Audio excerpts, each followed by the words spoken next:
ఉత్తర Korea అధ్యక్షుడు Kim గురించి ప్రత్యేకంగా చెప్పాల్సిన అవసరం లేదు. ప్రపంచవ్యాప్తంగా ఆయన చేసే పనుల గురించి, ఆయన హిట్లర్ పాలన గురించి, ఆయన రహస్యాల గురించి పెద్ద ఎత్తున చర్చ జరుగుతూనే ఉంటుంది. వాటి గురించి తెలిసినప్పుడు ప్రపంచం విస్తుపోతుంది. ఈ క్రమంలోనే ఇంకో విషయం కూడా పెద్ద రహస్యంలానే ఉండిపోయింది. అది ప్రపంచానికి మాత్రమే కాదు, చివరికి ఉత్తర కొరియా దేశస్థులకు కూడా. మరి ఆ రహస్యం ఏంటి? గత 40 ఏళ్లుగా ఉత్తర కొరియా దేశ ప్రభుత్వం దాన్ని ఎందుకు దాచిపెడుతుంది?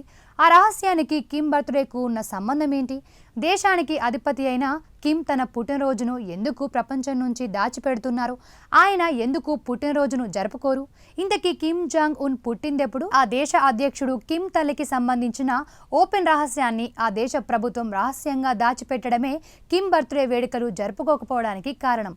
అయితే ప్రపంచ దేశాల అధ్యక్షుల్లో ఉత్తర కొరియా కిమ్ జోంగ్ ఉన్ రూటే సెపరేట్.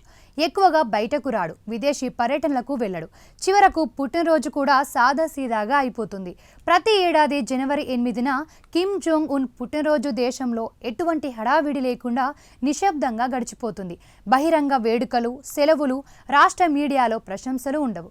ప్రపంచానికి ఈ తేదీ గురించి తెలిసినప్పటికీ ఉత్తర కొరియా దీన్ని ఇతర పని దినాల మాదిరిగానే పరిగణిస్తుంది.